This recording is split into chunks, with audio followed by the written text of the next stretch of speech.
niveau du fractionnement de la dose bilan azotée, notre objectif va être que chaque unité apportée doit être valorisée. Il faut savoir qu'il y a des étapes clés dans la nutrition azotée du blé et donc nous allons optimiser l'efficience de nos apports par rapport à ces stades.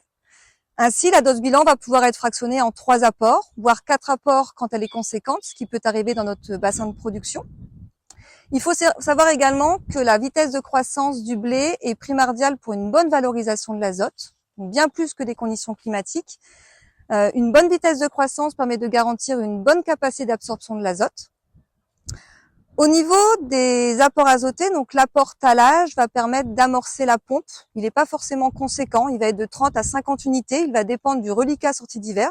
C'est ce que vous avez pu voir dans la vidéo précédente sur l'apport tallage. À partir du stade épi 1 cm, la nutrition azotée est primordiale jusqu'à la floraison du blé. C'est pour ça que nous allons avoir un apport beaucoup plus conséquent à ce stade, en général de 80 à 100 unités. Par contre, s'il est supérieur à 100 unités, donc nous pouvons le fractionner en majoritairement un apport à épi 1 cm et le complément à 2 nœuds.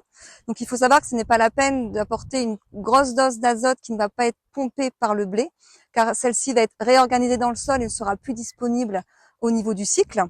Et ensuite, donc il est très important d'accompagner le blé jusqu'au bout, donc pour assurer les composantes de fin de cycle. Et donc du coup, l'apport fin montaison est primordial pour concilier rendement et protéines.